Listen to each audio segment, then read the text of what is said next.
Captured by Women is brought to you by Yum Vita, a delicious way to grow, and Nido Fortigrow, your love, their future.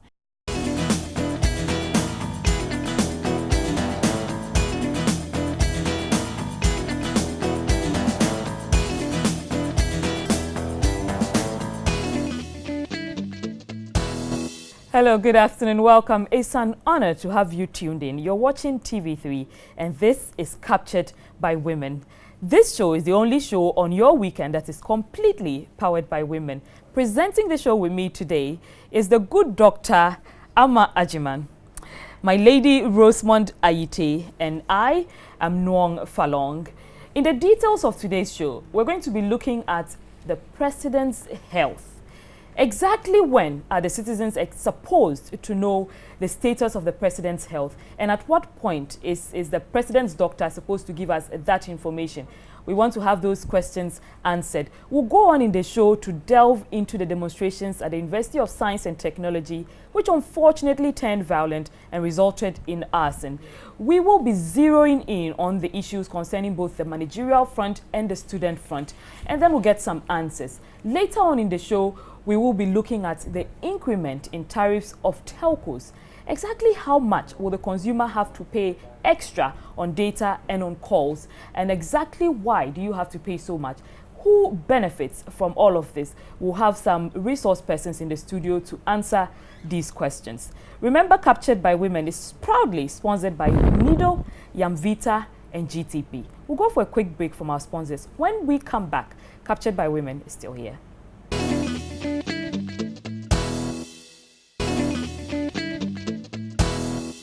So earlier in the week, we had a lot of rumors on social media about the status of the president's health. There were stories that said he was in critical condition at the 37 military hospital and was to be flown out later for medical treatment abroad. Of course, his communicators came out to say he had only gone to the hospital to visit his brother-in-law who was there for a hip surgery. The president later spoke to those rumors also. It is not a peculiar situation. Over the years, we've had situations where the citizens have been very interested in the health of the president. But what are the best practices around the world? At what point should the president's health be made public information? Dr. Amma.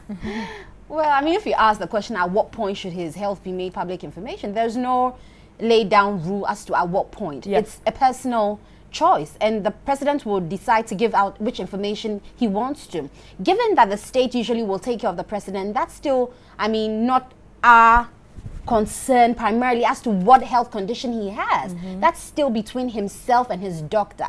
Of course, the state can be interested in knowing how well the president is in terms of health to lead the country, which is justifiable, but to come to divulge exactly what they have or what they are undergoing is no business of any citizen at all. But I think that, I mean, when it comes to the issue of health, especially the president in this matter, Ghanaians naturally, I mean, have a curiosity to want to know the health status of the president. I think that would not even be Ghanaians. It's human nature. Yeah.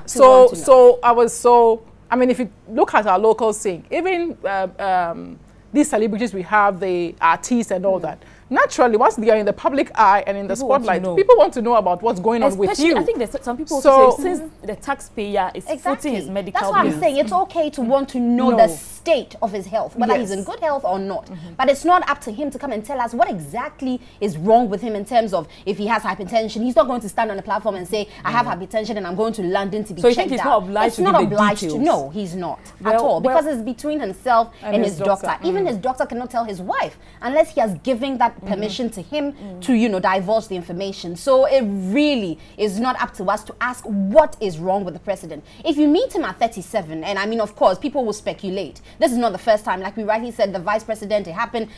Late president Atta Mills, it happened. Almost every president or vice president, people will speculate as to whether they're well or not. And that's fair. I mean, even in Nigeria, Buhari was not well. He was flown to London. But I think up till now, it's not been divulged what exactly he was undergoing whilst in London. All we knew was he wasn't well. And the citizenry will sympathize with him and pray for him, of course, as we all would do being a religious country. When we keep this information private, don't you think it gives room for propagandists to spin the worst case scenario?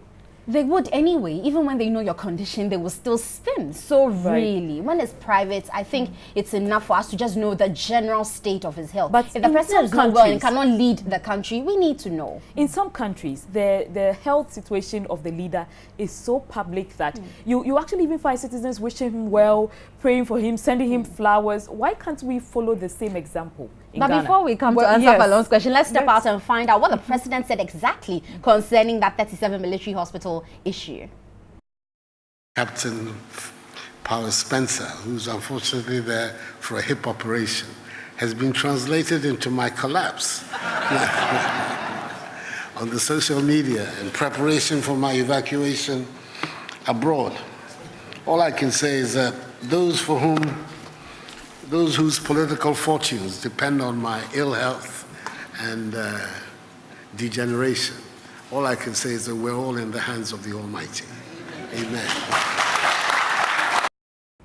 So another aspect to this whole issue has to do with the political expediency that comes with such news. I mean, naturally, it's a gold mine for members of the opposition. I mean, we saw it when Professor Atamils, was unwell. He was unwell. I mean, people sought to score political points from that. So in this case, naturally, politics will play into it. And that's why I think it is easier if you let the public know exactly what's happening. Does the president have malaria? Does he have a common cold? Is it pneumonia? Because then you're able to shut down any propaganda that will try to use his health. Believe me, saying that it's not practical to give out that information. How would citizens change anything if we're told he has malaria? Are we going to buy his anti-malaria? No. So if we say he's not well at this point to lead the country and say maybe the vice president is going to step in, that's fair enough. I think overall, when you see that the president is not well, you know he's not well. But to come and give you the exact details, that's his private life. So and his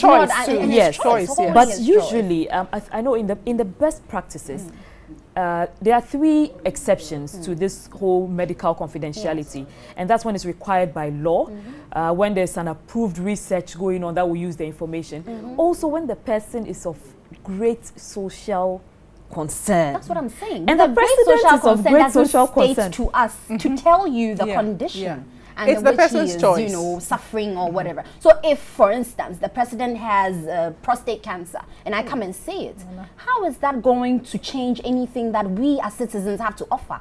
It's the fact that he has a disease, he's being treated by his doctors. So stating the disease categorically is not what we're mandated to do as, medical practitioners. What we are mandated to do, particularly when it involves a person of state, recognition of importance, is to say whether he is in good health or not. The point is, because we have played politics with it, that's why now we're looking forward to finding out how is he. But if he's out there doing his activities and he doesn't, or his doctors don't think his health is imposing any danger to him, then really, because he can be well today, but tomorrow things will change. And it wouldn't be any fault of his or the world or anything we have done. It would just be a coincidence. But I don't think it's always that the speculations become a reality. There are just a few instances where indeed we speculated that this president doesn't look too well and people have come to say, oh no, he's hale and hearty, and then later it turns out to be something which is later. But sometimes we have to take into consideration their privacy and how their family will also feel. But in politics, things can get nasty. For instance, you come out and tell us the president is going to be ill for 1 week. He's going to be away and he'll be back. And then the opposition gets hold of more detailed information. And when you shroud the information, you give them a reason to dig. And people will dig and come up with all sorts of details and throw it in the public without managing it. But when you are able to reveal it yourself, then you are able to go at a certain pace and know exactly how much to say. I think this should be something that is, But I think that no matter, let me come in at this point. Issue of them coming to divulge their health information. Let's be honest. But the point also is that no matter how much information the president decides to put out there, no matter the detailed facts he decides to share, there would always be spin-offs from that story to get to score political points, to put him in the bad light. The full information is given or not, there will always be there. It will always be something that would happen. Right. Anyway, on that note, we'll take a break here. Please stay with us. The show continues.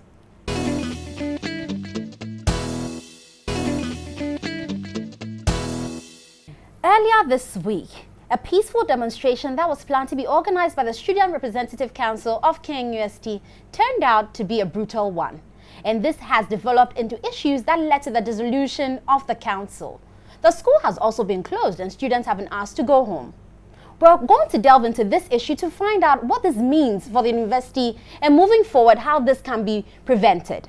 Talking to us today in studio is Dr. Kweku Abesi. He's the Vice President for the KNUST Alumni Association, and Professor Ransford Jampo, Political Scientist and Director for Center for European Studies at the University of Ghana. But let's step out and find out some views of people on the streets, and then we'll come back in studio to discuss this. The system has gone wrong. I think it's something which is there for, years, which the authorities of the school are not, taking care of those things. From my perspective, I think it could have been something that they should resolve once and for all. It's like you have a child at home and you are taking care of your child and you are doing something and your child keeps telling you that, Dad, Mom, what you are doing, I don't like it. Why don't you do it this way for me? And you also tell the child that, no, I can't do it like that. One day, the child will hit you with something, which instead of you solving the problem with a minute or something, it causes chaos for yourself. And you end up blaming somebody, that is the person who did this, is the person who does that. They just need to sit down where the fault or the incident came from. They just need to sit down and sort it and resolve it, because day in, day out, the children will be going to school back again. And now they have lost a lot of properties. They are there to be trained, you see. So they have to take instruction from the teachers or the administration. So they can't take the law into their hands. If anything happens, they have to consult their seniors and then they sit down and then they dialogue.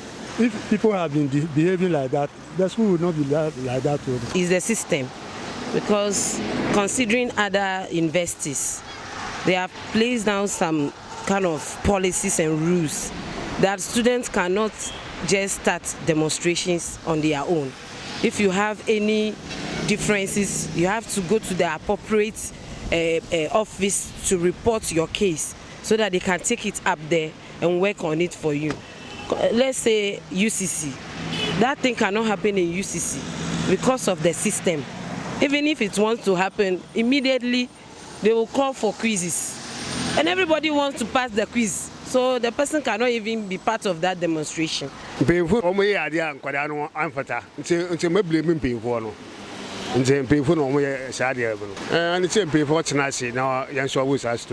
about the system. The system is wrong. I think they should have like a meeting point between them. So if like they're two entities, maybe like a common member that they are able to talk among the groups, among each other.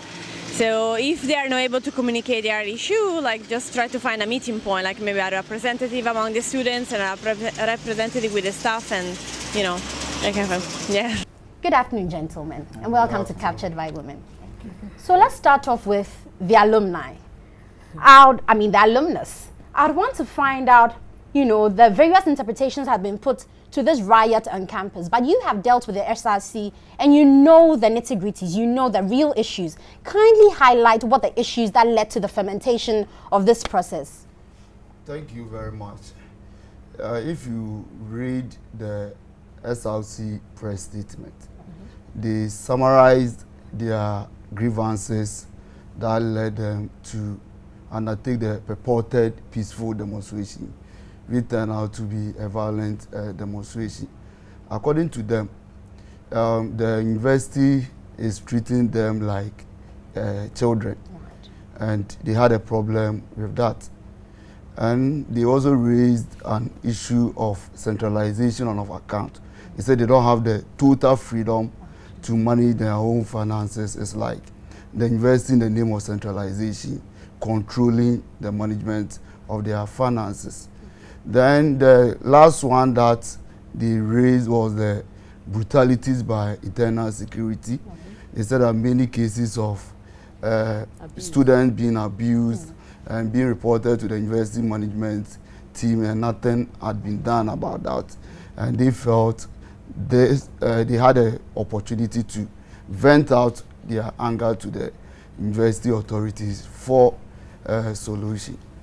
So those are the things, but on the periphery, there is this issue. People talk about the convention of Unity Hall, University Hall, and Africa Hall. Nobody is talking about Africa Hall because they are not complaining. Right.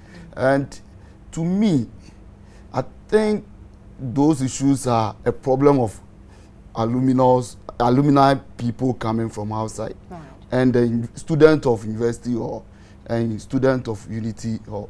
Because this issue of convention started many years ago. Right. I remember when we entered Tech 1996.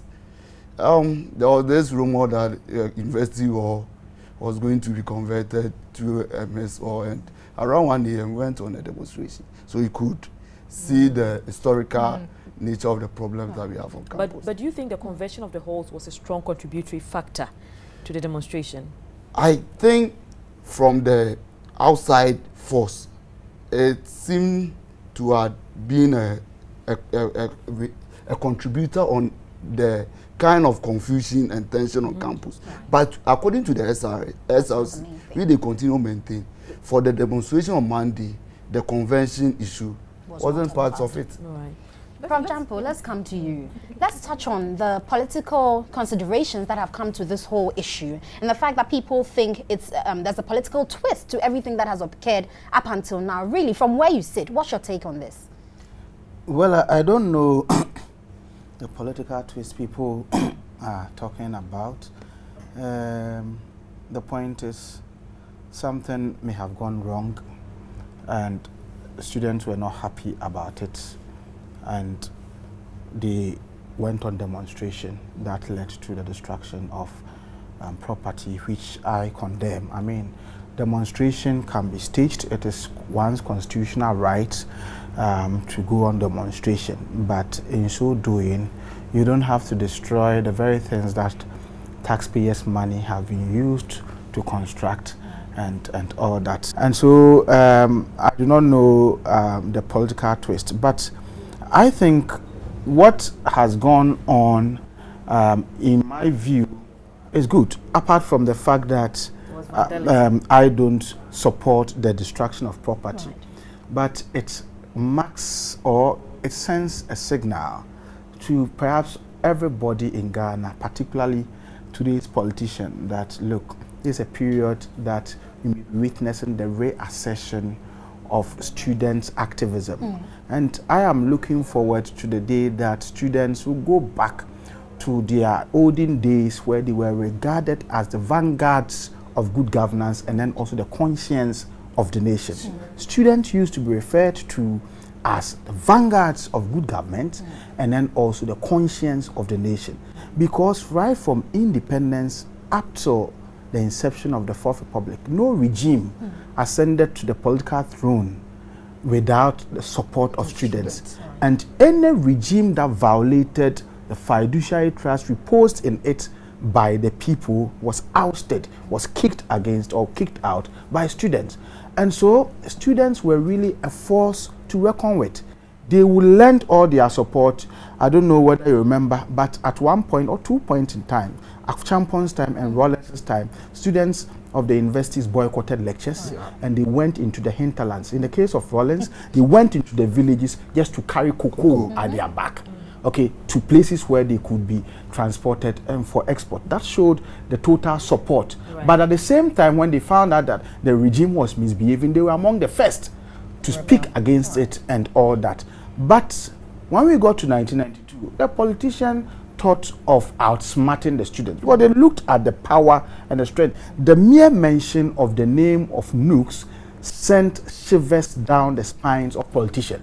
But they said, look, if we don't take care and we allow these people to continue to reassert themselves, then no regime can be stable and no regime would have a field day. So what they did was that let us go to the campuses and establish our branches there. Okay, so once they went to the campuses to establish their branches there, they succeeded in polarizing and dividing the fronts of students. They didn't do that alone. No, that wasn't enough. They went on to also ensure that, look, they had a hand in determining who led the student leadership. And so the various SRC elections and NUCS elections were controlled by the politician. They would give out money and they would determine who must contest and who mustn't contest. And then they also sponsored the formation of splinter groups out of the parent body, National Union of Ghana Students. So you have GNUPs coming out of it, university students coming out of it, and all with a view to ensuring that they douse the flames of student activism. Now, some university authorities also cashed into the situation and said, well, in order to also ensure that you don't elect radicals to lead you, let us also introduce a policy that says that to be able to be an SRC president, for instance, you need a particular grade point average. If you don't get it, you cannot. And so it led to the election and selection of some docile. You know, the sharp-brained people are always calm and all that. So they were then selected or elected to be leading these student bodies and all that. So that has killed student activism. But I'm telling you that democratic quality can never be enhanced in our part of the world if we continue to kill student activism. And I want to believe that it is because student activism is dead. That's why some university authorities felt that we can force any decision down the throat of students. We can treat them like kids. Like you rightly narrated, people can be brutalized, and when they try to report, nothing will be done about it. I believe they were pushed to the wall, and that's why they did what they did. I condemn the destruction of property, but that they were able to turn up in their numbers gives me hope. And I call on all students of Ghana to look at the days of old where they were respected and they were described as the conscience of the nation, and to try to keep the politician at bay, from their activities, so that they can maintain their independence and keep regimes on their toes. Otherwise, we will continue to suffer misgovernance. Right. Okay, Prof, let me ask a question, Nwang, just a moment. So, you early on started by saying that you don't see any particular political twist, but from the beautiful narration you've given us, I can see, or I can deduce, that there are fundamental politicking or political issues or undertones that have rippled and which may have a contributory factor to all that is happening. And I can see that you looked at it maybe at the macro level, but so when it comes to the issues that, let's say, the SRC or the students raised in that press release, can you speak to them, or you don't see it from that angle? You are looking at the macro issues that have played out. I'm saying that is because now the students are regarded as quote-unquote non-entities. I mean, their power is doused and all that. That's how come they can, we can afford to subject them to that kind of treatment. And so that's why those things happen. But you see, even in military dictatorship, university authorities knew how to dialogue with students. And so in serious democratic dispensation, we've practiced this democracy for over 25 years. When I was part of the Mobile struggle. Jerry Rawlings was the president then.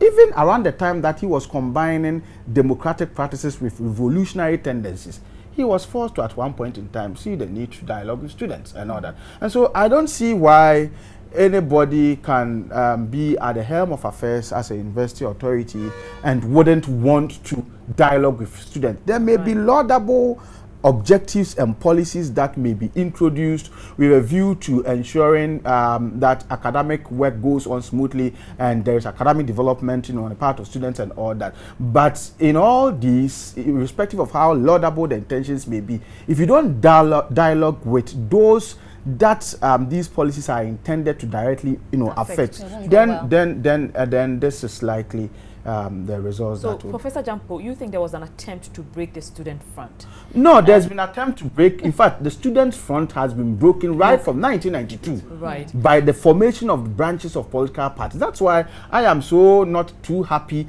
that now the politician of today is trying to also infiltrate the camps of students at the secondary level. Right. You understand? It happened in the lead up to the 2016 elections that some politicians went to campaign, you know, among students, and today others also want to do same. It is absolutely unacceptable. Let us keep our students as one constituency so that they will be able to keep the politician of today on their toes, because they are succeeding in silencing all voices of reason. So if you speak against them, they tag you. If you are CSO, you speak against them, you are either in bed with the ruling government or you are in opposition, in bed with the opposition, and just trying to tag so they can silence all the voice of reason. But one credible voice used to be the voice of students. And I think that what has happened, you know, is giving a signal that it is possible that we can revive student activism for the sake of improving the quality of our democracy. Dr. Bessie, let me come to you. Isn't it ironical that the Vice Chancellor, I mean the current one, who seems to be at the center of all these controversies, was the same person who was, you know, acknowledged for some of the reforms he introduced in the school. But now when we see the side of the SRC talking about the brutalities, now he's being condemned in a whole. What's your stance on it as the Alumni Association? Yes, as you said, the present VC has done a lot for the university. I think I differ a bit from Prof about the engagement. I think the problem is the extent of engagement with the students. You know, the university is governed by acts and statutes. It has set up the structures, council, board level, committee level, students are represented. But the question is, to what extent are students involved in the decision-making process?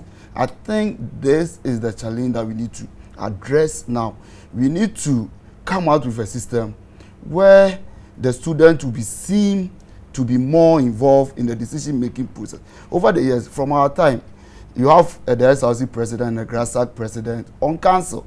People believe that if there is an issue and they decide to vote, they have only two voices. How far can they go? You call it cooptation. Okay, if you have one person representing SRC, you know, on a big university council, it is cooptation, because their voices would be a drop in an ocean when it comes to decision making. And so it's just a facade of a kind of representation. But moving forward from both of you, what you're saying, you seem to be on the same tangent, that there is some, you know, communication between the student bodies and the councils, and they have a voice. However, it's how much we take their voice to be, you know, to make changes. That's the problem. So moving forward, at what point do we say we have a representative of SRC, and maybe that's enough, or a representative of NUGS? How do we move forward with this activism you talk about? I think the whole idea of student representation on the various boards and councils of the universities, we have to be taking, we have to rethink that whole idea. Because, like I said, you play a key role in determining who must be the SRC president. And he knows that, look, I wouldn't have been, but maybe but for the intervention of some powers that be. That person goes there and he sees the professors and all those people sitting on that council. First of all, he's intimidated. And so he goes there, everything they say, he agrees. And he's not able to dissent. And even if he is able to express a dissenting opinion, when push comes to shove, who would vote? And that one person, his voice wouldn't matter. Well, you know, right now there's a campaign, especially on social media, that seeks to get the VC out. And there seems to be an attempt with the dissolution of the council and the formation of a new team that does not include the VC. Is this something you find possible? No, we are told the governing council has been dissolved. Okay, yeah, the VC is only an ex officio member of the governing council. In fact, what they've done rather confuses me. Because it's the VC who is in charge of the day-to-day administration of the university. Now you have gone to dissolve a governing council. No president can, or no government can just get up and sack a vice chancellor. And so I don't understand what they have done. Because what they have done does not mean that the VC is not going to be performing. He's going to go about his duty. It's just that you have dissolved, and I don't also understand why you dissolve a governing council, because a governing council is essentially a council of institutional representation. The government may have about 4 or 5 members that it appoints, but beyond that, TEWU has representative, the UTAG, other bodies have. So if you say you have dissolved it, what does that mean? You cannot dissolve the representation. If you are going to constitute a new one, you're going to need this same institutional representation. Maybe you can say that, well, I'm replacing my own appointees on it. But to say you have dissolved it, I don't understand, because the decision does not imply that the position of the Vice Chancellor has in any way been affected. So he's still going to be the Vice Chancellor. But Prof, the confusion is even the Pro-Vice Chancellor now. It's a member of the interim management committee that they have put in place. Well, so it creates more of the confusion, because naturally you expect the VC rather to be a member even of the interim. but you see, the council, university council, is not the body that is in charge of the day-to-day administration. Yes. Okay, so it is there as is the Vice Chancellor works and reports to them and all that. But should he have been part of the new team that has been formed? The Vice Chancellor? No, he certainly is still the Vice Chancellor. And so for me, as far as I'm concerned, nothing has changed. Because you cannot tell him that he shouldn't perform his role as a Vice Chancellor. And you cannot tell him he should step aside whilst the interim governing council will be. So is the VC going to work and report to the Pro-Vice Chancellor? No, report to the interim management. The Pro-Vice Chancellor is a member of the. It's still a developing issue. I'm sure we'll get those details later. But finally, it's more confusing. Let's talk about the political, affiliation of the parties and also the VC and how they're even chosen. Do you think there's any take on that in terms of how we choose vice chancellors in the country for the universities? No, vice chancellor. Every university selects its own vice chancellor. Right. So in determining, you think there's no political twist in that? No. In determining who becomes the head of the university is the university itself, the council that sets up such committees, and then so that one is not politicized. Rigorous and vigorous processes to ensure that only the one who is able to do the work and qualifies, does that. So that one is not a political appointment. That's why I'm surprised that you said we have dissolved a governing council. The governing council, and they have not touched the vice chancellor. No. And it means that he will still go. And he is in charge of the day-to-day administration of the university. And so the governing council, the new interim management cannot do anything without the vice chancellor. Anyway, but otherwise the point is that maybe it is just an attempt to let him feel uncomfortable and say that, then I'm going to resign. But I think that these are matters that can be resolved without necessarily pushing away the vice chancellor. But anyway, on that note, time will not allow us to go more into these details. But as you heard us discuss, we have been joined in studio by Dr. Kweku Abesi. He is the Vice President for the KNUST Alumni Association, and Professor Ransford Jampo, Political Scientist and Director for Center for European Studies at the University of Ghana. We'll take a break. We'll be back with more here on Captured by Women.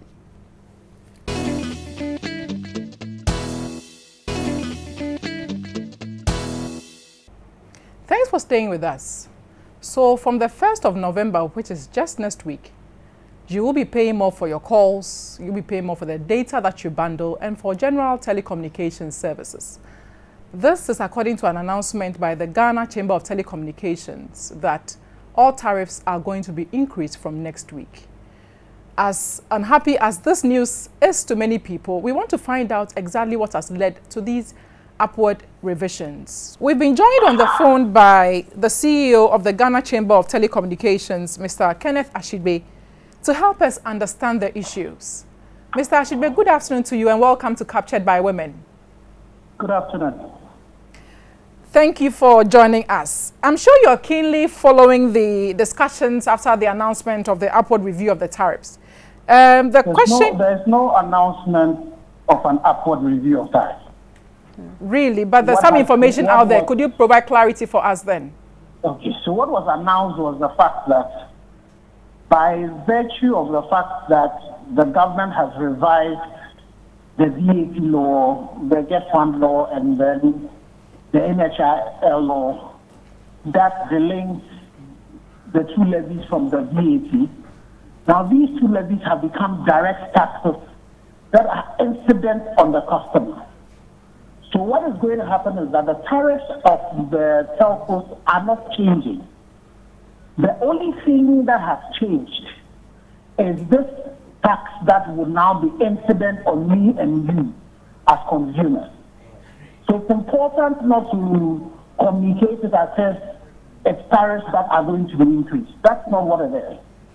What is happening is, since the 1st of August, when this law was passed, the tax arrangements have changed. So that is what is going to result in the modification of the tax. All you have to do now is to pay that tax through the mobile service providers. Mr. Ashibe, we hear you loud and clear, but with this new change in the reformation of the taxes will certainly lead to tariff modifications, which seems to be in the increase, certainly not a decrease. So I am saying when you say tariffs change, tariffs are going to increase, you are talking as if the amount of money that you are going to be charged for the service is going to change. That's not going to change. Let me give you a typical example. If you walk into TV3 now, right. If you take your rate card would tell you how much TV3 will charge you. Post that, there will be taxes that will be computed. Okay. So the taxes you will pay will not go to TV3. Those taxes would have to be channeled back to the government. Right. So TV3 would not have increased its tariff, but the taxes could change. Or TV3 could decide that now I am increasing my tariff. If they do that, then they would apply the taxes to it. In this particular case, the tariffs that are charged by the telcos is not going to change. The only thing that is going to happen is that because of the change in the tax law, this tax that is now a consumer tax would be charged on you. Thank you for that explanation, Mr. Ashibe. But at the end of the day, does the consumer pay more for data and calls? The consumer is a citizen of this country. Does he pay more? Consumers are supposed to pay taxes. So if you are going to pay a tax that was not in existence before today, definitely it's the same tariffs you are paying. If the tax is added onto it, yes, the consumer will pay more because of the new tax arrangement. Now, some consumers have said that they are not happy about this because the service that they get is going to remain the same. There's no increase in the quality of the service. Is it fair to the consumer to have to pay more for the same quality? I'm sure this argument would really be an argument to have when you say that the telcos have increased their tariffs on their own volition. So we need to separate the issue of the taxation that is resulting in customers having to pay more, and the need to be able to offer customers quality service. And that need to offer customers quality service is very important. That is a critical thing that for the telcos they take very seriously. But the important thing to note is that when it comes to quality of service, it is not just the network, though the networks also have critical roles to play. And so then you find out that the telcos constantly are seeking to improve the quality of service. At the launch of the NCA set, the telecom sector set, the Director General of the NCA mentioned the fact that one of the things that we're beginning to see a lot more of is fiber cards. The incidence of fiber cards has increased so much in Ghana that I'm pretty sure that currently Ghana might be one of the largest markets for fiber cards. But we're not using it to expand fiber cards, but we're using it rather to fix fiber cards. So when these fiber cards happen, it will cut the connection between the cell sites and a switch off a telco, which will mean that some customers will not have telecom service. The other challenges that you will also tend to experience with quality of service is even the devices that we use. If currently I initiate a call to the TV3, and then between where the phone call comes and the hybrid that you have to your studio, to your microphone, the connections and your headphones, the connections are poor, you suffer quality of service. It's the same thing. You have a lot of smuggled and inferior and imitation phones in the country. They also result in quality of service challenges. Another issue that you tend to deal with is that when in the TBT area, let's say populations have increased, the number of subscribers have increased, and telco would need to expand its service. Sometimes you have agitation from customers who will say that we don't want a cell price in a particular area. And most of the time, it is based on wrong perception of the fact that these cell price will be injurious to the health of the customer. But fortunately for us in Ghana, there are organizations like the Radiation Protection Institute, which is an institute under the Atomic Agency, which does this independent monitoring.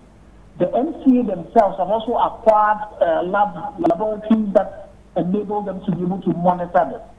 And some of the readings I have seen are showing readings way below the acceptable levels of the WHO acceptable level, which is telling you that these antennas are not injurious to your health once the right protections are put in place. But you have customers who are complaining about quality of service, being the same people saying that they don't want, expansions to take place. Fortunately for us, there's an organization called the National Engineering Coordinating Team that is looking at the way utilities work so that these fiber caps that are originating from roads, when they are constructing roads or where utilities are working will be minimized. But there's still a lot of them going on. Mr. Ashigbe, let's coming at this point. So you've clarified that bit about exactly what is going to happen. So what from next week, from the 1st of November, what should customers expect? Yes, so when it comes to the direct issues of pricing, because of the competitive rules that exist amongst our members, the various telcos, and the fact that it's a very liberalized market, these telcos would communicate with their customers on a one-on-one basis. So what will happen is that depending on the tariffs you are on, a tax will be imposed on that particular, the 5% tax. When they work out it out, whatever the percentages that come out after the input and output VAT computations have been done, that percentage would be applied to whatever tariff it is that you as a consumer you then. But that's the conversation that will happen between the individual telcos and their consumers. Mr. Ashigbe, are you not worried at this point that seemingly the telco seems to have suffered a bit in the past weeks, and recently with the increments, well, you say not increments, but modification of the tariffs, won't there be under subscription to these telcos? Well, you see, we appreciate the fact that the elasticity of demand for telecommunication services as well as for other services are not inelastic. So there might be adjustments in volumes and all of that. But you know that for every business, you need to look at the marginal return. That results in these taxations that are being imposed. So you'll be able to determine how to run the organization. The margins, the telcos, as we speak, about one of the highest contributors to taxation in our country. They are paying close to about 40% of the turnover in forms of taxes and levies and all of that. So in as much as we want to reduce costs for our consumers, you also need to bear in mind that this is an issue of law that has come in place. The thing that the telcos constantly are seeking to do are how they are able to use technology to reduce their cost of operation. All right, sir. Thank you so much, Mr. Kenneth Ashigbe, for bringing some clarity to the situation. We just heard the CEO of the Ghana Chamber of Telecommunications giving us more information about the modification of the tax by the Ghana government and how it would implicate on the pricing system of the telcos. We'll take a short break now. The show continues.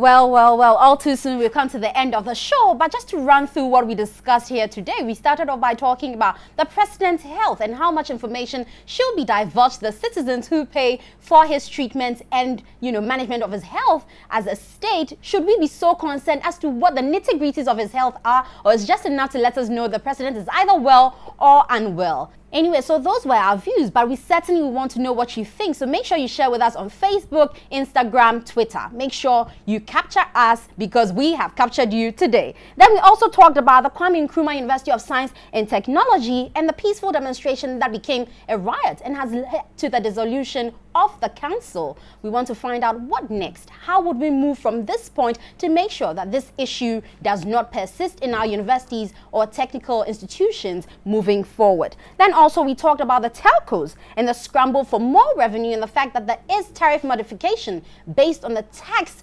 reformations that were made by government this year. And we spoke to Kenneth Ashibe to find out what that really means for the consumer at the very end of everything, and we hope that it has gone down with you with the explanations he gave. Well, that's all we had for you on this show. We have been proudly sponsored by Yamvita, Nido, and GTP, and it's myself, Nyo Falong, and Rosemont. We'll see you same time next week. Have a blessed weekend. Bye.